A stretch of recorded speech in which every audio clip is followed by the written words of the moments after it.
Hello, everybody. Welcome back to the NBA Front Office Show. The trade deadline now, just about a week and a half away. We've got a lot to get into, tons of trade buzz. We're going to dive right into it. I'm Trevor Lane. You can find me on Twitter at Trevor_Lane, joined by Keith Smith at Keith Smith NBA. Keith, how are you doing? And I'm really excited to talk the Myles Turner deal with you. When that deal came out, I went, oh, I can't wait to get into this one with Keith. And so we've had to hold off a couple of days to get to really dive into it. Yeah, I'm excited too. This is one I wrote pretty extensively about this as an option and for Turner for Spot Track, and it was kind of cool to see it come to fruition. Not exactly the way I wrote it out that I thought they would do it. He got a little less money and a couple less years, but these are extremely rare. We don't see these very often. Robert Covington did this once when he was with the 76ers back in the day. Danilo Gallinari and Wilson Chandler did this several years ago. But yeah, this is a lot of fun when we get these different situations that we don't generally see. So I'm pretty excited to get into it too. All right, so let's just start there. Let's just go right there. So Myles Turner gets a renegotiate and extend deal. He gets essentially a $17+ million bonus added to this year.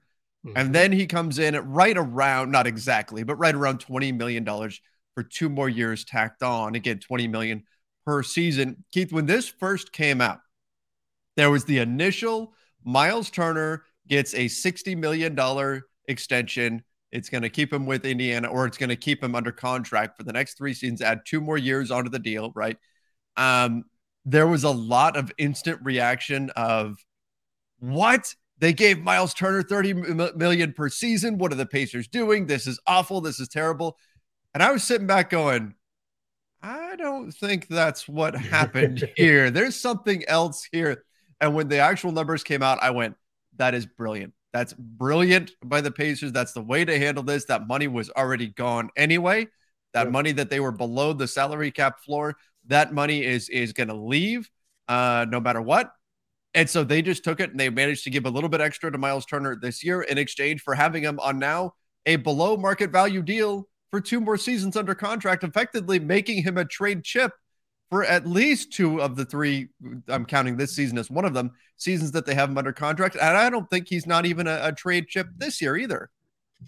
Yeah, absolutely. No, this is one of those things where it's a rare set of circumstances to even be able to do this. So let's break those down first. To be able to do this, player has to be extension eligible, which means they have to be on at least a 3-year contract. But for renegotiation and extension, they've got to be in a 4-year deal. So then but in order to renegotiate and give more money, they have to be in a spot where you can use cap space. You can't just do this. You can't change the current year's salary unless you have the ability to absorb more money under the cap. So the Pacers, what they'll do is they will actually, again, kind of just a weird salary cap nerd thing here. They're going to renounce the cap hold for Tyreke Evans again. Normally, when you renounce somebody, that's it, they're gone. But if we go all the way back to the summertime, they renounced Tyreke Evans' cap hold to sign DeAndre Ayton to an offer sheet.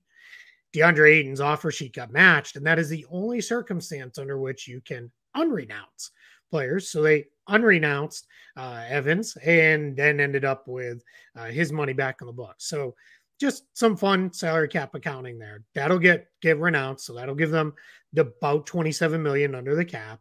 Then now what they're going to do is, why it's $17 million. I've had a couple people ask me about this. Why is it not $19 million and bring him to the full max? He has $2 million in unlikely bonuses in his current deal.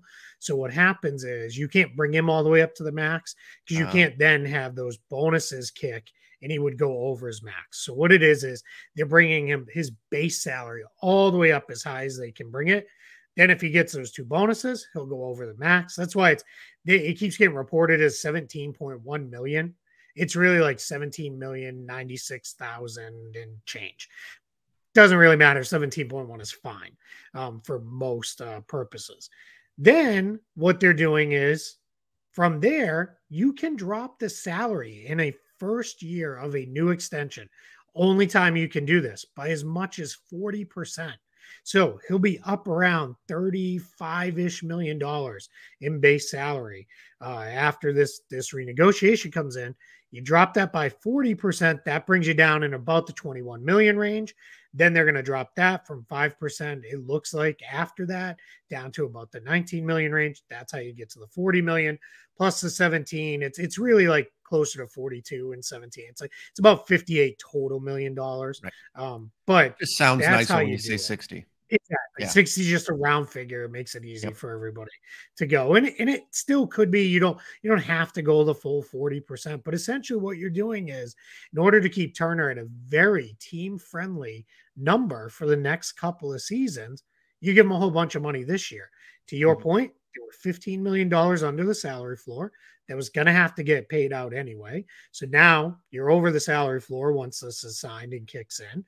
And you still have about $10 million or so, almost $11 million in cap space to play with.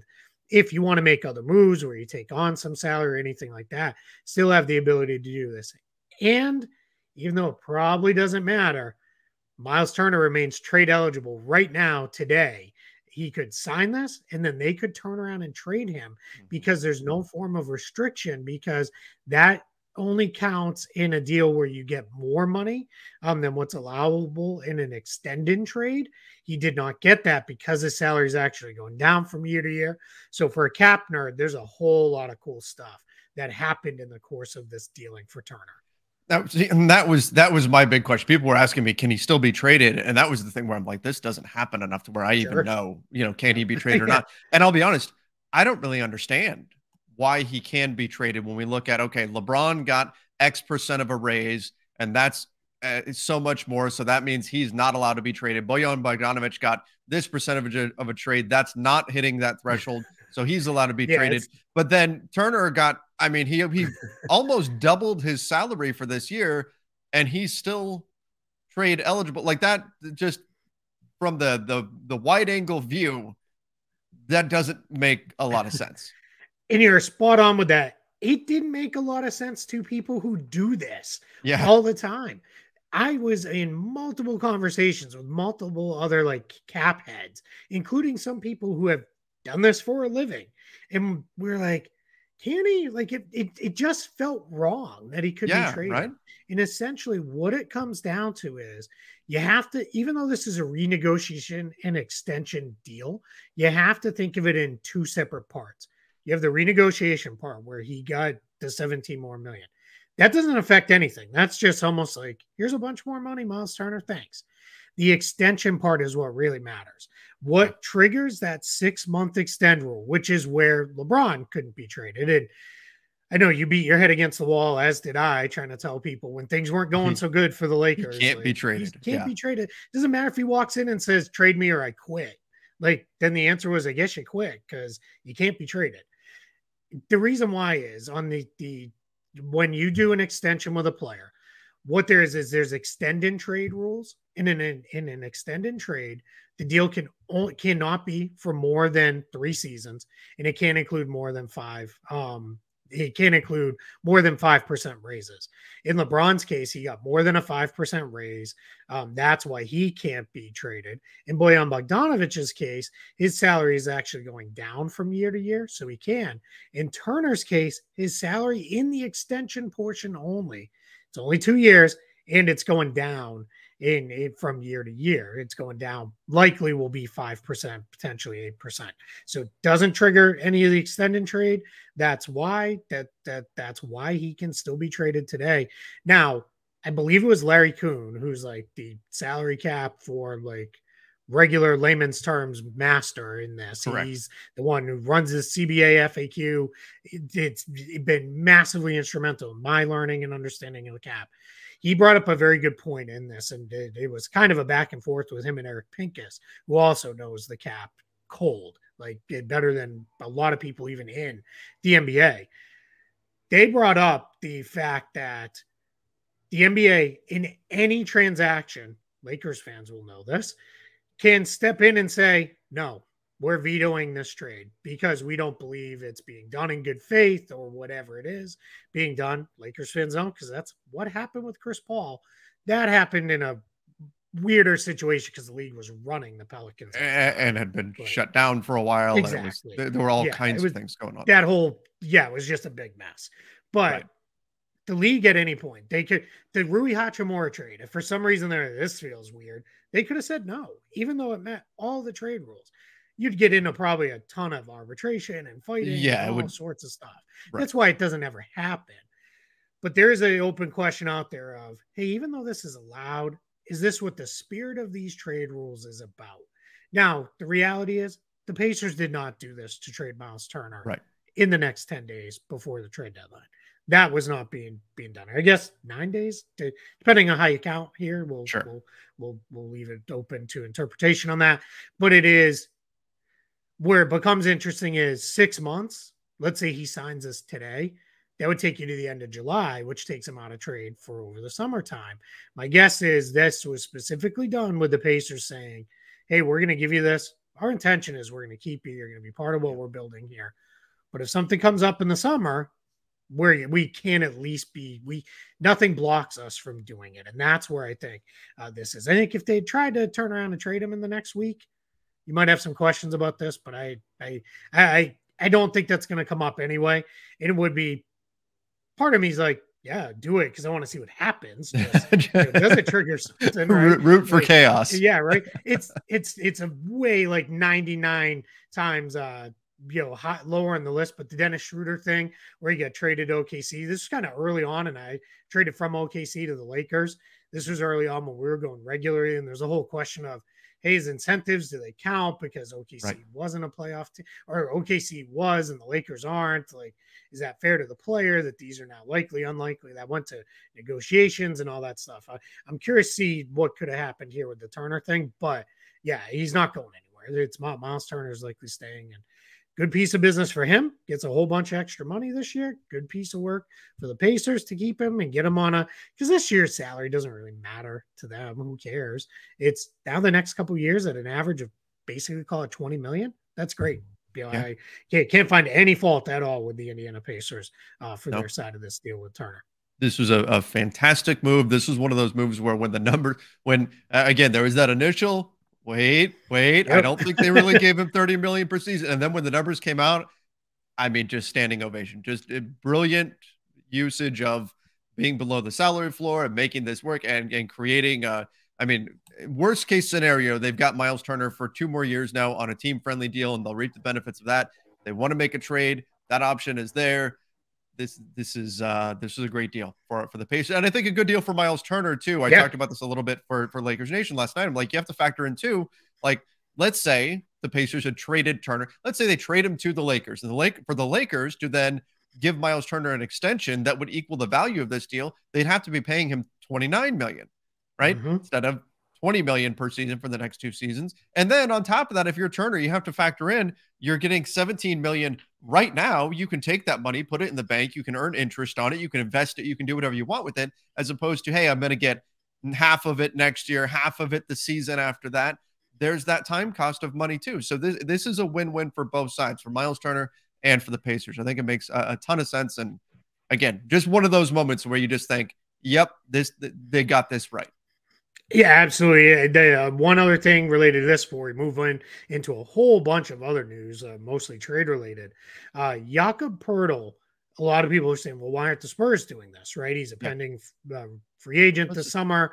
Why wouldn't they do that? His contract is not eligible for this type of renegotiation and extension. Doesn't have a long enough deal. That's why this can't happen for him. He could be extended, but his salary's too low. He makes under 10 million, so he's not going to extend. And they can't renegotiate because, again, the contract has to be on currently a contract that is a 4 or 5 year contract. So that's where we're at with Jakob Poeltl. Can't be extended, which is part of why he's a very popular guy in the trade market. So let's talk about that. Jakob Poeltl's trade market. There's still buzz out there linking him to the Raptors, but there's also buzz out there linking the Raptors to trading away their players. So they are seen as kind of this swing team, or a team that could flip between being a buyer or a seller, depending on how things go. We're less than 2 weeks away from the trade deadline, and there's still a number of teams where we don't know what the hell they're going to do, whether they're going to be a seller or a buyer. which is a part of the reason why people are saying, well, this is so slow to develop. Yeah, it's because teams are still figuring out life right now. Let me jump in on the Raptors just very, very quick because I know we're going to talk more about them a little bit later. Mm-hmm.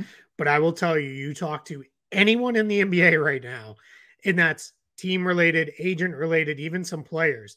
It might not be the first or second topic, but within the top three topics you talk to them about, it's going to be what the hell is Toronto doing? Like everybody is like, well, what are they going to do? Like, and it's everybody is like, what is going on with the Raptors? You can't have a conversation that doesn't involve somebody bringing up where is Toronto going with all this. So we're going to get into that a little bit later, but yeah, just didn't want to forget that thought while it was fresh in my mind. Sure. So Pirtle, I mean, could land in Toronto. We've also seen Boston as a potential landing spot, but I know Keith, you had a point you wanted to make about the Celtics and Pirtle and about this kind of being lying season. What did you have on that?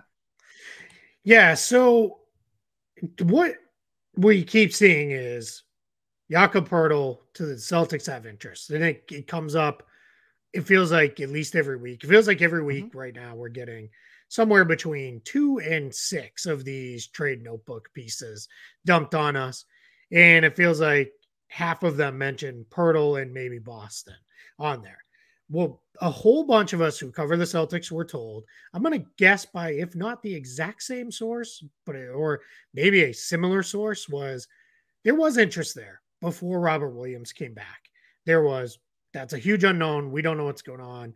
This guy is actually attainable for us because his salary is low enough that we can trade for him. He's not some $25 to $30 million guy. We can't get, there was interest. Then Rob Williams came back. Pirtle has also made it very clear he wants to start. He does not want to go into free agency coming off the bench for a team. And he wants to start and he wants to be paid roughly probably somewhere in that $20 million average annual value range.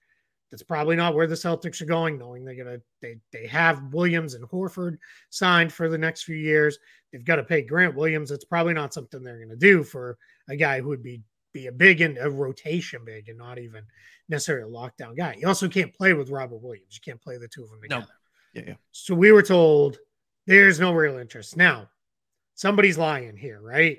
Because someone's either feeding bad intel to those who are like Boston's interested in Pirtle, or it's old intel that's not being followed up on. I tend to think it's maybe the former versus the latter. Yeah. I don't think it's old because too many people have it still. One of them would have followed up by now. So I do think somebody's still telling them, yeah, Boston's interested. Or we're all getting a line from the Celtics that is, yeah, we're not really interested, and they are. One thing I will say, Brad Stevens' big trade so far, you haven't heard a hint of any of that before they went down. The Derek White thing was shocking. You guys can go back. We may have been live when that one broke, but if not, we might have been pretty close. And that was like, what is happening? Derek White? And then the Malcolm Brogdon trade completely came out of nowhere this summer. Like those were not things people were on before you got news of like, these are done. So that has me a little skeptical on this, but the bigger point is that's what happens this time of year. People tell all sorts of, oh, we could never trade this player. Oh, well, maybe, but we need 2 first-round picks, or, oh, yeah, he's definitely available. And then it's like, well, yeah, he's available, but you need to trade, all your entire draft and 3 other players and rights to your firstborn child. Like that's not available. So that's where it all gets a little weird and a little muddled here. And that's where sometimes, and we react to them too, we're doing it now. You've got to run with these rumors, but you have to take a step back on some of them and be like, okay, what's the real story here? Where is this coming from? Why does this make sense or not make sense? I talk about this a lot. What has the ring of truth? Right. There's some things where you can look at it, you can say, well, I'm skeptical that this is actually the case. And you can have some reasons why, but just know that there is incentive, just like there is ahead of free agency starting up in July.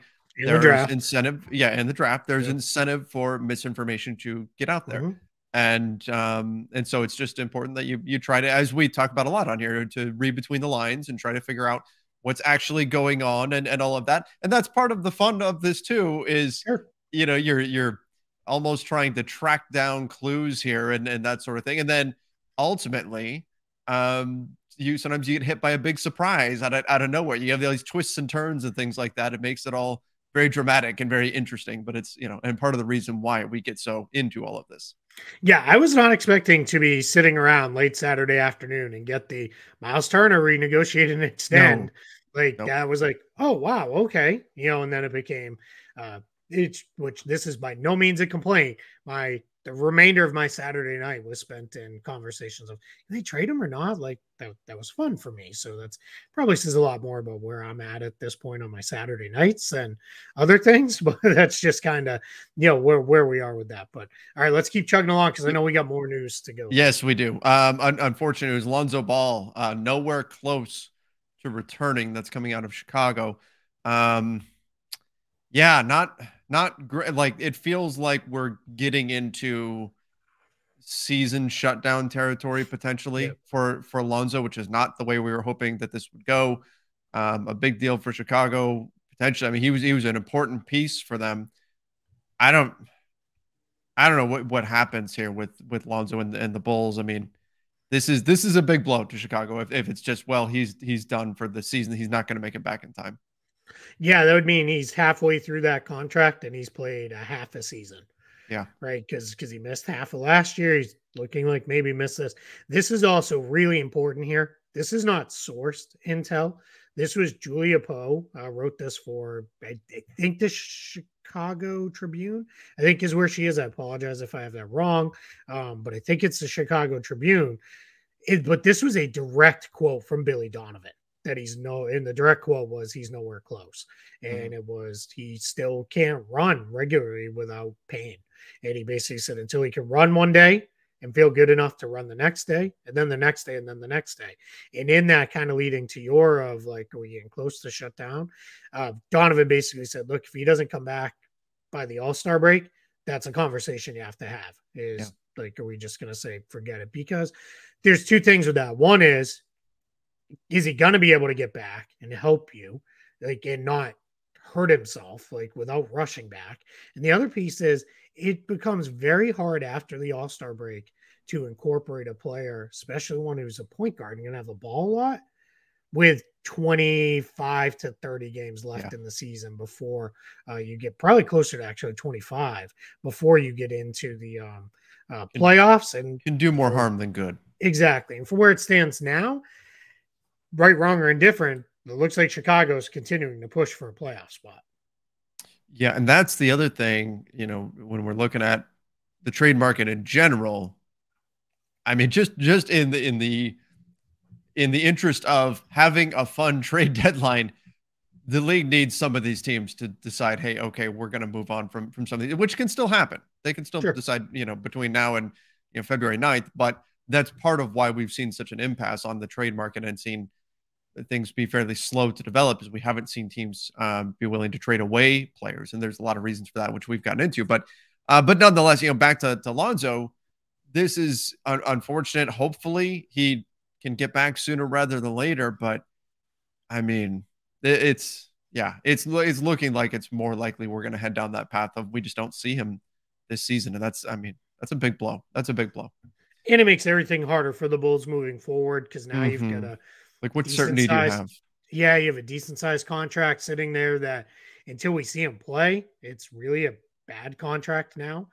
Just to call it what it is, right? If we can't see him get back on the court and show he's healthy and it can't be a week. He needs to be back on the court and out there for half a season or more.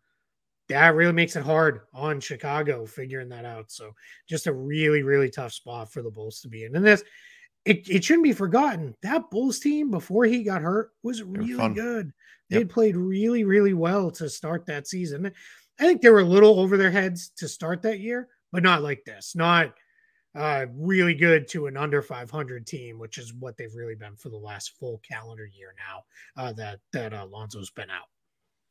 All right, let's jump over to the Clippers. Not a surprise here, but they're looking for a point guard. This has kind of been known for most of the season. They're looking for a point guard out there in the market. We've seen them connected with players like, I don't know, Mike Conley is one that comes to mind Kyle instantly. Lowry, Fred Kyle Lowry is VanVleet. another one. Yep. Yeah. Yeah. So they're going to do what they can to try to find a point guard. They're going to be willing to spend if it means eating salary or something like that. But we'll see what they can ultimately accomplish. But if they were able to add a point guard, that's where I do think that is the clear thing that this team is missing, and that would be a piece. Like if you were to get, like let's say it is Mike Conley, I think the impact on the Clippers roster would be larger than just typically what Mike Conley brings as a player, because they so clearly need that skill set. So I think there could be a pretty big shift in terms of what the Clippers ceiling is if they can't find the right piece to come in and play that position for them. Yeah, and I think a guy like Kyle Lowry, if you used him, he has played with Kawhi and won a title. Yeah. He's also spent a long time. He played with DeMar DeRozan, so him playing away from the ball, not a big deal. He primarily kind of gets it up, sets the offense for the Heat, and then goes and spots up now. So like that's not a big transition for him. Like Conley's played off the ball pretty significantly. Fred VanVleet, when they won that title in Toronto, wasn't even the point guard because that was Lowry. He was primarily played away from the ball and backed up Lowry. So just a bunch of guys who I think could come in and be better fits, because you can't have somebody come in who's like the point guard who needs a ton of touches and can really control the offense. Mm-hmm. Because that's Kawhi and PG do that. You want them to have the ball. So you need somebody who can maybe get you into something and then go play away from the ball. That's why I think the John Wall fit's been a little clunky for them at times. I think he's been better in the games where he is kind of a little more freedom to we're going to run through you right now than other stuff. So yeah, interesting there. And you said it too. They're not going to be concerned about taking on money if it's like they do a slightly imbalanced trade where they take on $5 more, whatever. So be it. They're fine. They'll do it. And even an unbalanced trade too, where they send out 2 or 3 guys to bring in one higher price guy, because they know we'd be a buyout destination for a lot of guys too. Like we can fill out the roster through that.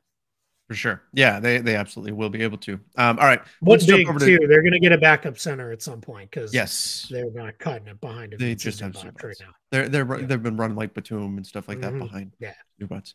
Jae Crowder. he would trade Jae Crowder already. I'm tired of talking about him.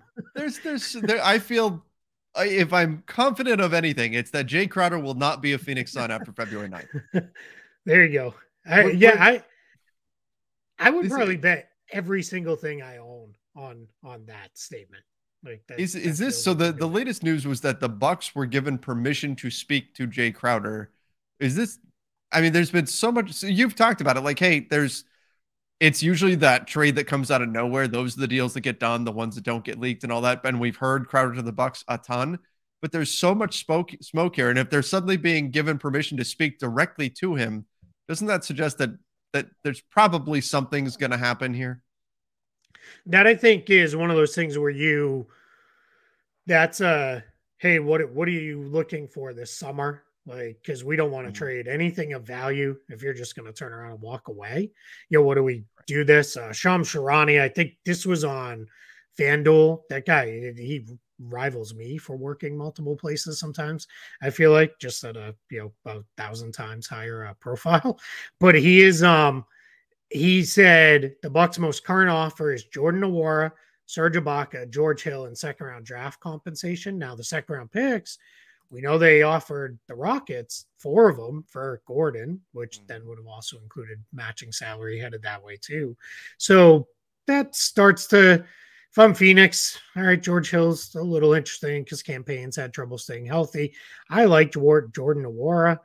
Yeah. Serge Ibaka, Phoenix may just turn around and waive him. I'm not sure he has fills any real role for them. I think Bismack Biyombo and Jock Landale are both better players now. But yeah, that could make some sense. What I tweeted though is if I'm Phoenix, I'm gonna wait because that'll be there at 2:30 on deadline day. Mm-hmm. If the Bucks haven't done anything, that same offer's still there. That's not an offer I feel like I have to take today, unless I'm really worried that Milwaukee's going to go a different direction. So I'm going to hold off on that, or I would at least hold relationship for James Jones with John Horst to say, hey, before you take something else, like come back to me, just let me know, and then we can talk. But I would be looking now from Phoenix, combine this with the reporting that's come out that they're willing to take on money. I'd be looking to do Crowder and Sarge. That's $19 million expiring salary. campaign. You throw him in. Now you're up over 25 million in total salary. That puts you in the range to really go get a major player. I had said this on Twitter. Is that and a pick enough to go get John Collins, who could really fill a role for this team? Yeah. Like that would be kind of interesting, I think, moving forward. If I was Phoenix, so I would not rush into just taking cast offs, and because that is the trade you make when it's like, all right, there's nothing better. See you later. And if new ownership is coming into Phoenix, Matt Ishbia taking over, if he's really looking to make a splash, there's potentially some ammunition there to make that happen. So exactly, I'm with you. I agree. Ultimately, you just say, hey, look, Bucks, nothing else pops up. We'll do this, but we want to wait until the night. Now the Bucks can say, well, all right, but we're going to move on. We've got other targets we're going to go for, and they should. They should say, well, we're not going to sit around forever. But if you're the Suns, again, you can probably get that or a similar value deal just about anywhere on the night. So why not see if there's that home run swing and if something pops up there. And in that mess in the West, they've kind of righted the ship a little bit as they've gotten Chris Paul back in the lineup. Devin Booker should be back relatively soon-ish. We'll see whether that's before or after the All-Star break, but soon. Cam Johnson looks great in the games he's played for them so far. So yeah, they're starting to move up. It's funny, the West is still super compact, but if you look at the teams, they're all starting to make a little bit more sense where they are in the standings right now. It's kind of like, all right, now the Warriors are up and out of the play, and now you lose tomorrow, that could be a fall of 4 spots in the standings. So I'm not going to go too crazy about that just yet, but it's right. That's crazy. That's going to be insane if that continues all the way through. And I don't know that it's going to change all that much. Yeah, it seems like this is going to be just a fight all the way through to the finish in the Western Conference. It's going to be crazy. Going to be crazy. All right, let's get to the Raptors. We talked about them a little bit at the beginning. Oh, Toronto. What are you going to do? I mean, we could like OG Anunoby, Fred VanVleet, Gary Trent Jr., Pascal Siakam, I suppose, hypothetically. Like there's a number of quality players that could be put on the market should the Raptors decide, okay, let's make some moves here. Or the Raptors could go the other way and say, you know what, we're close enough. Let's see if we can add some pieces at the on the trade market. Like what the Raptors do could directly determine how active of a trade deadline we have or don't have with the number of pieces they can put on or take off the market based on the way the conditions are right now. Yeah, because some of these guys are guys who could really swing, if not the title, but at least, who maybe makes the finals or conference finals. Like these are major players. Like if a team that's pretty good could somehow add Pascal Siakam without, really hurting too much of their depth, like that, that'd be enormous. You'd be, really well positioned to do something. So yeah, it's really interesting. Mark Stein, Chris Haynes, their new podcast, This League Uncut. Debut episode dropped today. Go listen to that after you're done listening to us, obviously. But Mark Stein said he thinks Gary Trent Jr. is the most likely one to move. I can tell you there's a lot of folks around the league who are like, that's the guy who's probably going to move. If for no other reason is it doesn't feel like he's going to be there long term after the season. Yeah. It's kind of the boat Norman Powell was in when they swapped him out for Gary Trent in the first place. So I wouldn't be surprised if we see that. But then Chris Haynes added, there are a few Raptors who are unhappy and they're just not happy there. There's been some other reporting to that, gosh, I wish I could remember who it was. Somebody had tweeted out, hey, remember when like a year or two ago, Pascal Siakam got benched because he just walked off the floor at the end of a game. And then they suspended him for the next game. And it was because he was not unhappy there. There's been rumors some of the guys aren't real happy with Nick Nurse. There's a lot of stuff about Nick Nurse is going into the last year of his contract. So there's just a whole lot of stuff going on there with Toronto, which is, again, I said it before, but they're the team. Everybody's like, what are the Raptors doing? Where are they going to go? But the reports that came out from Shams this morning was they told teams, we'll let you know closer to the deadline. So that's like, cool. So we have another week of this. Yeah. Helps no one, but except maybe Toronto driving prices. I don't know. We'll see. I mean, I guess, but teams have got to start figuring out what they're doing. And if it's, okay, for us, Keith, this could turn into an absolutely berserk live trade deadline show if suddenly the Raptors wake up on Oh, February 9th and be go, okay, we'll amazing. we'll trade some people, right? I mean that would be whew, that would be absolutely insane. But if they're going to keep everybody in the dark for another week plus, like trades don't just come together in a quick 30-minute phone call or something. Like there's a lot of back and forth. So there's going to be some long nights around the NBA if the Raptors are waiting until the last minute to decide what it is that they're doing. There's going to be, you think back to draft day where the Seahawks coach is sleeping in his office on his couch and getting woken up at 4:30. But that's going to be executives around the NBA. That's right, eating his pancakes. I would say too, this is right now, this is where there's two things happening. There's groundwork being set for trades that may happen in the next week, leading up to the deadline. There's also groundwork being set for trades that may happen in the summertime. One of my favorite examples of that is a few years back, it was reported the Grizzlies were very close to trading Mike Conley to Utah. And sometimes just the deals get too big. The salaries are too much. It's going to be, we have to send you 4 guys. Like you don't have 4 rosters, but it just gets very messy to make those deals in season. But sometimes it's, hey, we have the base parameters. Let's regroup in June, July, and we'll get it done then. And then the Conley to the Utah deal happened at that point. So sometimes, some of the stuff we may hear about, don't be surprised if this resurfaces again a few months from now when we're into the off season. Exactly. Good point. All right. Jalen McDaniels, interest in him. I mean, makes sense. Teams are interested generally in bigger wings and everything. But Jalen McDaniels has some trade interest. The Hornets are a team to keep an eye on, period. But what are your thoughts on what the market could look like here? Yeah, the teams that Shams mentioned are interesting. The Pacers, the Spurs, the Raptors, and the Jazz. So none of the true contenders there. So, but all right, I mean, the Raptors, it's just funny. Like, cool, yeah, because you need another 6'9" dude with long arms. That makes sense. But the Pacers, like, yeah, that makes sense. They're basically playing 4 guard lineups almost every day. So that makes some sense for them. Spurs, you're just in collect talent mode right now, get guys in. And then Utah, I think you're going to hear them connected to all sorts of people who may come available. So I think what's important to note here is anyone who's trading for Jalen McDaniels is going to do so with a very heavy understanding of, hey, you'll resign here, right? Because he's an unrestricted free agent this summer. His deal's not going to at all approach the Jalen Brunson type contract he got, but it's a similar situation where it's a good young player, former second-round pick coming off a minimum deal. You can't extend him to a number that's probably going to make sense for Jalen McDaniels. So he'll probably say no to any extensions, hit unrestricted free agency, and get his new contract there. Maybe you could get him on the Dinwiddie extension. We'll see. That would be about $58 million over 4 years. We'll see if that's where this one goes. But just a fun young player to watch.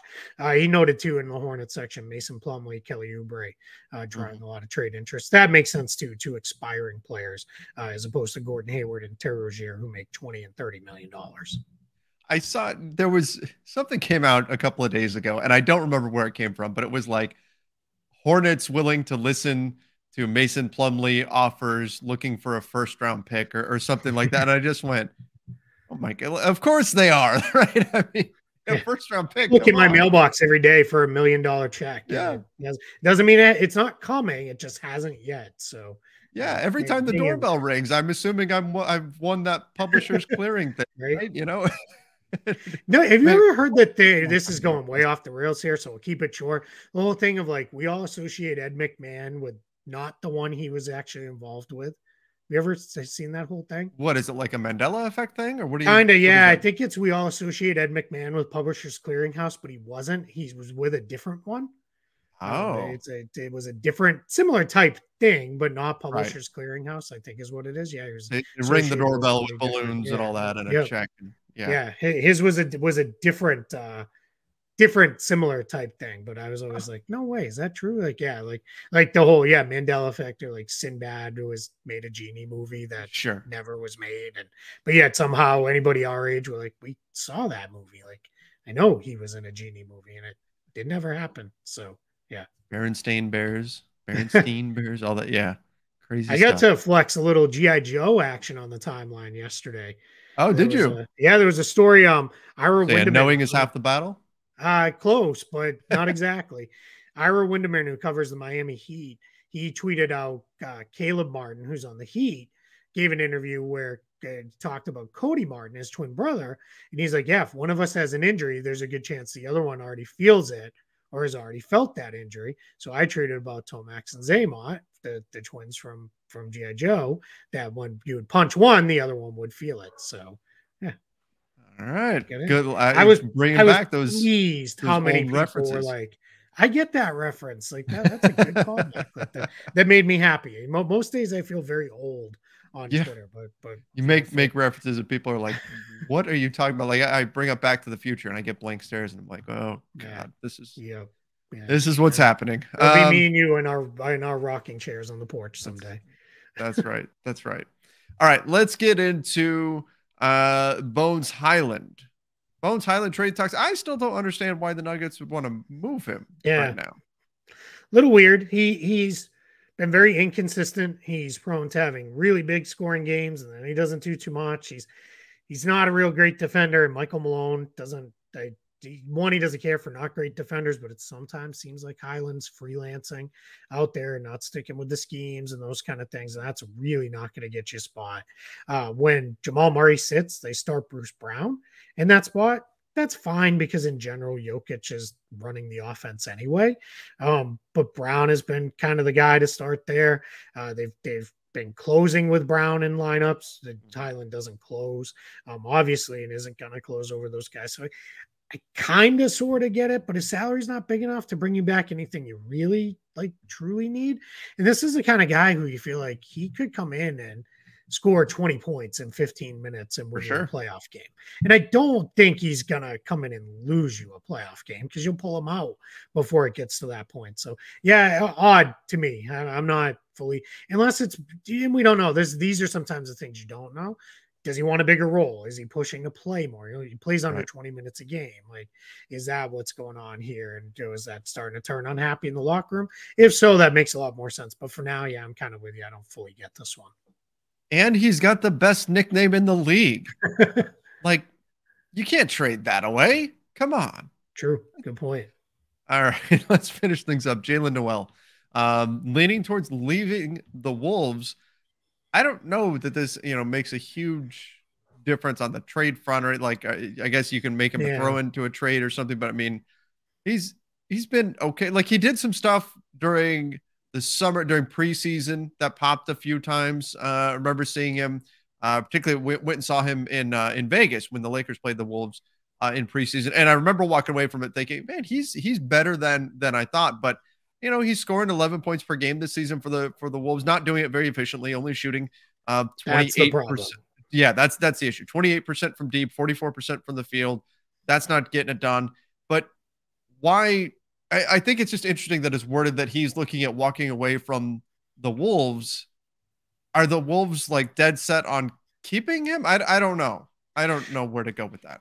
Yeah, there was, and I actually wrote about him and Naz Reid as a combo because they're on the exact same contract, basically, which was one of those 4-year minimum deals. We already talked about it with Jalen McDaniels, where you could be extended. You could get him on the Dinwiddie type contract. Darren Wolfson, who covers the Wolves in Minnesota, has said he knows a couple teams in free agency that are interested in signing him. So it may be one of those of like, hey, if you trade for me, you better be willing to pay me. But where are we going with this kind of thing with him? So yeah, if he was shooting like he had the last couple years, feel a lot more like, all right, Minnesota, you better be smart about this because you don't want to watch this guy walk away and not be able to match. But yeah, for now, it's a little like, what are we doing here on this one? Like it's just kind of interesting news there. He's starting to feel a little bit like the volume has increased and the efficiency is not matching that increase in volume because he's playing more, seeing more shots. But I still like him. I still think he's a good player, and I'd still be interested if I could get him for 10 million a year-ish in that range, then maybe. But you got to feel good that all right, the shooting's going to rebound and get back to where it is. And if you're not, that starts to get to be a much tougher sell. Yeah.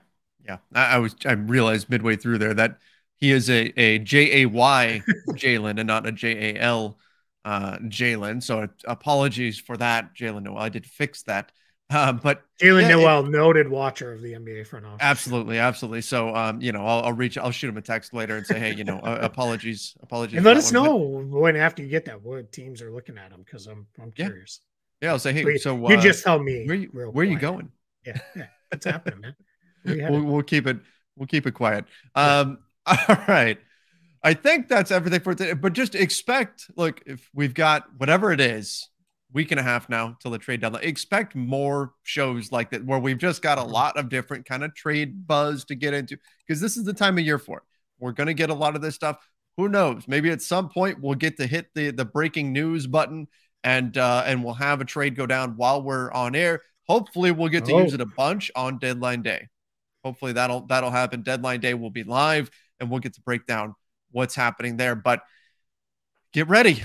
Get ready. The closer we get, the more you're expecting to hear, the more talks are going to ramp up, the more teams are going to get serious, the more pricing is going to get realistic and all of that kind of stuff. So it's coming. February 9th. It's coming up. Trade deadline is almost here. Make sure you are subscribing to the NBA Front Office Show YouTube channel to keep you in the know, keep you informed. Also follow the podcast over on Apple Podcasts, Spotify, wherever it is that you're listening to podcasts. Whew. Keith, let's get ready. It's going to be a busy next week and a half. That's it. Yeah, get your naps when you can. That's right. That's right. All right, everybody. Thank you for joining us. Till next time. See ya and stay safe.